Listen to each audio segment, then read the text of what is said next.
You know that exact moment, like when the weather finally breaks, the humidity spikes, the sun is just beating down, and you reach into a cooler, pull out a freezing cold drink, and take that first sip. Oh, yeah, it's the absolute best feeling. Right. There's this immediate, almost physical sense of relief. It feels like magic, honestly. Like someone just bottled the absolute essence of July. Hmm. But here is the secret. It isn't magic at all. It is incredibly precise, highly calculated architecture. It really is an invisible science. I mean, we tend to experience our favorite summer drinks as these, happy, spontaneous accidents of flavor. Yeah, yeah. But the reality is there's this massive, unseen industry working year-round. They're manipulating chemistry and sensory psychology to engineer that exact feeling of refreshment. And so that is our mission for today's deep dive. We're going to uncover the secret architecture behind those drinks we just instinctively reach for when the weather gets warm. We're drawing on some really fascinating industry insights from Puree Arete. Right, the fruit puree supplier. Yeah. Their article from May 26, 2026 is called "The Flavors of Summer Beverage Makers Can't Stop Talking About." They supply the actual physical building blocks to these beverage brands, for everything from cold-pressed juices to RTDs. Yeah. And if you aren't familiar with that term, it just stands for ready-to-drink beverages. Basically anything pre-mixed in a can or a bottle. Which puts a supplier like Puree Arete right at this intersection of agricultural reality and consumer desire. They don't just see what consumers think they want. I They know. see the actual mathematical realities of how drinks are built on a huge commercial scale. Okay, so let's unpack this, because my first assumption going in was that beverage trends are, well, entirely driven by whatever's going viral on the internet for 5 minutes. Right, the flashy stuff. Yeah. You see a video of a neon pink concoction with, like, edible glitter and dry ice smoke, and it's so easy to assume that's what the whole industry is scrambling to manufacture. Well, those viral drinks definitely get a disproportionate amount of visual attention, but they rarely translate to commercial reality. Oh. Yeah, beverage makers, like the ones developing products that actually survive on grocery store shelves, they're looking for something entirely different. They aren't chasing loud, complex gimmicks. So what are they looking for then? The core objective for a commercially successful summer beverage is making a product feel lighter, cleaner, brighter, and above all, just easier to come back to. I really love that concept. So for you listening right now, I want you to just picture your absolute favorite summer drink. Get it in your head. Maybe it's a sparkling botanical seltzer or a cold-pressed juice or a really well-crafted canned mocktail. Right. Just keep that specific drink in your mind. Because by the end of this conversation, we're going to reveal the exact biological and psychological reasons why your brain loves it so much. Exactly. But to understand the specific flavors that trigger that positive response, we first have to understand the macro philosophy of the beverage developer. Right, the big picture. Yeah. Underneath all the trend forecasting, beverage teams are universally searching for one single concept, and that is balance. They do not want louder flavors or a huge laundry list of ingredients just to look sophisticated. Right. The industry term for this goal is making a drink sessional. Sessional. It essentially means you can drink more than one without feeling totally overwhelmed. Yes, exactly. It actually makes me think of a good summer music playlist. Like, a summer playlist shouldn't demand all of your intellectual attention. It shouldn't be screaming at you. It should just set an effortless, perfect vibe in the background. That is a great way to think about it. Right.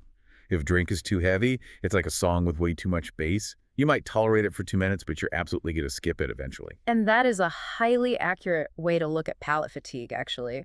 Palate fatigue is a real physiological reality. Okay, how so? Well, when you consume a drink that is too syrupy or heavily saturated with intense flavor compounds, your taste receptors literally get exhausted. The sugar coats the palate, the heady aromatic notes overwhelm the olfactory centers in your nose, and you just stop tasting the nuance. So you just get tired of it. Exactly. You won't finish the can, and Yeah. you certainly won't buy a second one. So sessionality is really about preventing that sensory burnout. Okay, let me push back on this for a second, though. If developers just want something simple, refreshing, and sessional, why not just stick to plain water with a squeeze of fresh lemon? Why do these massive brands need to bring in specialized fruit purees and flavor architects to overcomplicate things? Well, that highlights the crucial difference between a concept you make in your kitchen and real-world production. It's one thing for you to just muddle some fresh fruit into a single glass with ice. Sure, that's easy. Right. But it is a completely different universe to manufacture a million cans of a sparkling hydration beverage and ensure that every single one tastes exactly the Oh, same. I see. Yeah, you have to ensure it has the right physical weight in your mouth and maintains its natural color while sitting on a supermarket shelf for like 3 months. Ah, so it's not just making it taste good, it's actual structural engineering. It is entirely structural. When beverage scientists use high-quality fruit purees, they aren't just dropping in a flavor note. They are adding natural acids. They're adding natural sugars. Right. They are adding physical body, or what the industry calls viscosity, to the liquid. That's what creates a truly balanced drink that feels like real food, rather than water filled with synthetic chemical drops. Wow. That completely changes how I look at the nutrition label on my drinks. So since we know that this elusive structural balance is the ultimate goal, let's look at the actual flavors that instantly signal summer to the consumer's brain. And there is no better place to start than the undisputed king of the cooler, which is watermelon. Watermelon needs zero explanation. None at all. Exactly. It's a brilliant starting point because it requires zero consumer education. The second it hits a cold-pressed juice blend or a hydration beverage, we just implicitly understand it. It is the instant summer trigger. But here's where I actually get a bit confused. Watermelon is mostly water. Right. Its flavor is incredibly subtle compared to something like a raspberry or a cherry. So why is it so prized in manufacturing? What makes watermelon so valuable is precisely that lack of intensity. From a physiological standpoint, it perfectly aligns with what consumers are leaning toward right now. Which is lighter drinks, right? Exactly. Beverages that are less heavy and less cloying.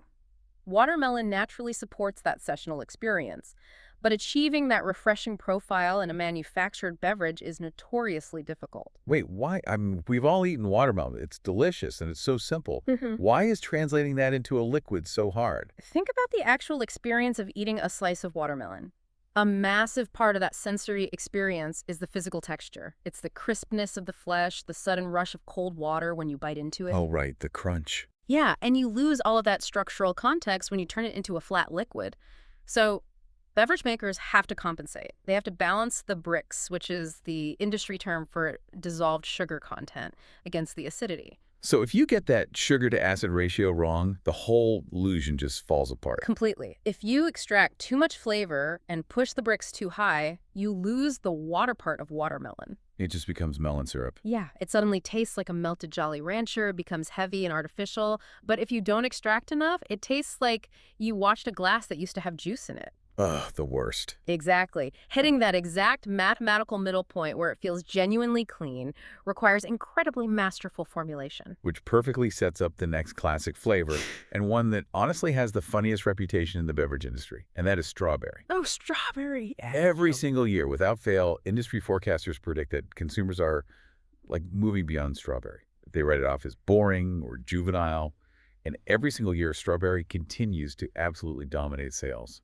It really is the undefeated champion of the beverage aisle, despite everyone constantly predicting its demise. So here's where it gets really interesting for me. People wildly underestimate how difficult a good strawberry is to pull off. Why is that? I can go to the store, buy a pint of strawberries, and they taste great. Sure. So why is it such a nightmare to put it in a can? Because the chemical compounds that make a fresh strawberry taste so vibrant are incredibly delicate. Yeah. The flavor of a strawberry relies heavily on volatile aromatic compounds called esters. Esters. Yeah. The problem is that esters are highly unstable. When a beverage goes through pasteurization, which is necessary to make it safe to sit on a shelf, the heat literally destroys those delicate esters. Oh, wow. So the heat just blows off the actual flavor. Exactly. That explains so much. That's why bad strawberry formulations taste flat, or they overcompensate and lean into that really candy-like artificial territory. You know that synthetic, almost plastic-like strawberry taste? Oh, absolutely. It tastes like cheap lip gloss from the 90s. Yes. That is the taste of a manufacturer using synthetic flavorings to replace the natural esters lost during processing. It feels heavy and thick. But when a beverage maker uses a high-quality puree and manages to balance it correctly, protecting those natural aromatics, something highly functional happens. Which is why. It creates familiarity in the best possible way. Right. It's a confidence builder. Yeah. When consumers see a well-executed strawberry profile, it drastically lowers the friction of trial. Exactly. Think about it. If I see a brand new, adaptogenic, functional mushroom botanical elixir on the shelf, my primitive brain is terrified to drink it. It sounds like a science experiment. Yeah, but if the label says strawberry botanical elixir, my brain goes, okay, I know strawberry. I'm safe. I will try it. That psychological safety net is invaluable for brands trying to introduce novel ingredients. Strawberry is basically the Trojan horse that gets the consumer to take the first sip. Okay, so if watermelon and strawberry provide this incredibly familiar, light, and safe base for consumers, how do beverage makers add physical weight to a drink? What do you mean by weight? Well, if I'm paying $5 for a premium summer beverage, I don't want it to feel like flavored tap water. Yeah. But we just established they don't want to dump in heavy corn syrup to create that weight. Ah, yes. This is where formulators bring in what we can call the texture and energy shifters, and the primary anchor for texture is mango. Mango. It's so true. Mango never really disappears from menus. It just evolves, and apparently it's doing a lot of heavy lifting behind the scenes. It is. Mango is highly functional because of its physical properties, specifically its high natural pectin and fiber content. Pectin is a thickener, right? Exactly. Pectin is a starch that naturally thickens liquids. When you add mango to a formulation, you are physically increasing the viscosity of the drink. It coats the palate slightly, which brings body and a rich, approachable sweetness. I was reading this in the article, and I kept picturing Mango as the bassist in a rock band. The bassist. Walk me through that. Well, the bassist rarely takes the flashy, screaming solo at the front of the stage, Yeah. but they hold the entire structural integrity of the song together. Oh, I see. They provide the groove, the depth, and the warmth.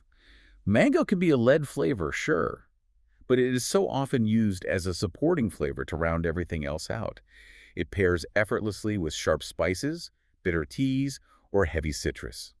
It's just the reliable foundation that makes the rest of the ingredients sound better without drawing attention to itself. That analogy actually works perfectly on a chemical level, too. Mango's high viscosity and natural sugars help mask the harsh, bitter notes of other ingredients. Right. It bridges the gap between familiar flavors and tropical ones, creating comfort and excitement simultaneously.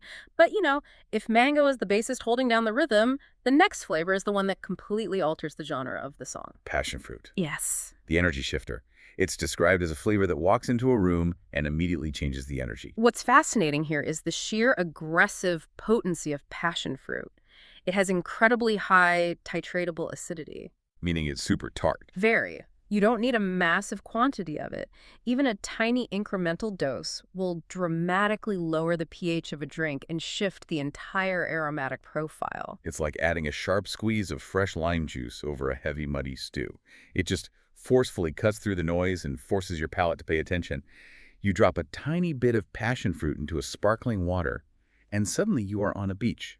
And from a manufacturing standpoint, it's highly prized because it creates the illusion of deep complexity. It makes an RTD cocktail feel layered and expensive. Because it hits so many notes at once. Right. It naturally brightens citrus, mango, pineapple, and coconut, and it perfectly cuts through the earthy density of tea-based formulations. It provides a massive sensory payoff for very little structural effort. Okay, so we've covered the nostalgia classics, watermelon and strawberry. We've covered the structural shifters, mango and passion fruit. But what happens when consumers want a drink that feels, good for you? The functional category. Yeah, the wellness category is exploding. But let's be honest, functional ingredients like green tea extracts, mushrooms, and botanicals, they usually taste like dirt. They really can. How do they fix that? This brings us to the functional favorites and the wild cards. And the MVP of the functional category right now is blueberry. Blueberry is quietly dominating, but not the way we used to see it, right? We are way past the era of those bright, neon blue, candy-sweet drinks. Oh, entirely. The modern approach to blueberry is highly sophisticated. It is being heavily utilized in antioxidant-focused drinks, wellness beverages, and functional smoothies because of its unique chemical profile. I'm calling it the stealth integrator. Because unlike some fruit profiles that just bully everything else in the vat and completely dominate the flavor, blueberry integrates smoothly into the overall system. If we connect this back to our macro philosophy, that beverage developers are chasing balance, blueberry is the ultimate unifying agent. How so? Well, if you're making a complex wellness drink with ashwagandha, green tea extract, and vitamins, those ingredients are highly astringent. They make your mouth feel dry and bitter. Exactly. You don't want the drink to taste like a handful of blueberries trying to fight the bitterness. You want harmony. Right. Blueberry brings these deep, dark, earthy berry notes that naturally complement and round off those bitter It edges. makes the whole system taste cohesive and premium. Basically, it makes the medicine go down without tasting like medicine. Right, it creates a complete flavor system rather than a war between sweet and bitter. Which brings us to the wild card of the summer. The flavor that everyone seems to be experimenting with right now. Prickly pear. I Yes. see this everywhere lately. Prickly pear is a fantastic case study in how the modern beverage market handles novelty. It's so true. The universal reaction when someone tries prickly pear for the first time is almost always exactly the same. They take a sip, they pull the can away from their face, look at it and go, huh, that's actually really good. Which is literally the highest possible compliment a consumer can give to a novel ingredient. So why does a weird cactus fruit work so well in a crowded, highly competitive market? Usually, introducing a weird, unfamiliar flavor is commercial suicide. It comes back to the natural architecture of the fruit itself. Prickly pear possesses a near-perfect internal balance of sugars, acids, and water content. Oh, so it comes pre-balanced. Basically, yeah. Its flavor profile is incredibly mellow. It often gets compared to a mix of bubblegum, melon, and subtle berry. It doesn't try too hard. No, it doesn't. And visually, it provides this stunning, vibrant magenta color from natural pigments called betalains. Oh, so before the drink even hits your lips, the color sets an expectation of something exotic. Exactly. But the actual taste is clean, smooth, and approachable. Beverage makers are putting it into sparkling beverages and specialty cocktails because it solves a massive retail problem. Which is? How do you stand out visually on a crowded grocery store shelf without alienating the palate of the average consumer? It makes the drink just different enough to remember. It doesn't challenge your taste buds, it just gently surprises them. And that is the ultimate goal of commercial formulation, to provide a memorable sensory experience that the consumer does not have to work hard to enjoy. This has been incredibly eye-opening. Yeah. If we look at the core lesson from this deep dive, it's that developing successful summer beverages has nothing to do with chasing internet trends. It's not about being the loudest or the craziest. Not if you want your product to survive past a single summer anyway. Right. It is a totally invisible art of formulation. It's teams of scientists working behind the scenes, mathematically balancing Brix levels, protecting delicate esters, and manipulating physical viscosity. Yep. They are using watermelon for sessionality, strawberry for psychological confidence, mango for mouthfeel, passion fruit for energy, blueberry to integrate bitter wellness ingredients, and prickly pear to gently surprise us. All of this just to create something you want to drink again and again. Exactly. The insights we've explored today wrap up with a profoundly simple statement from the Puree Arete source material. They say, in the end, the best summer beverages don't just taste seasonal, they feel right. They feel right. That is it exactly. So think back to that specific drink I asked you to picture at the very beginning of this deep dive. Next time you crack one open, I want you to really pay attention. Notice the weight of the liquid in your mouth. Notice the subtle acidity on the finish that keeps you from feeling overwhelmed. Notice how the flavor feels perfectly familiar. Exactly. You aren't just tasting a fruit. You are experiencing a carefully engineered psychological trigger designed by a flavor architect specifically to make you feel like summer has officially arrived. It makes you wonder, though, right? About what? Well, as climate change alters the agricultural reality of these fruits, shifting the natural sugar and acid levels in the crops we rely on, are these architects going to have to completely reinvent the taste of summer a decade from now? Oh, wow. Now that is a fascinating question to leave on. If the building blocks change, the entire architecture has to change with it. Thank you so much for joining us on this deep dive. Keep asking questions, keep looking at the labels, and stay curious. We'll catch you next time.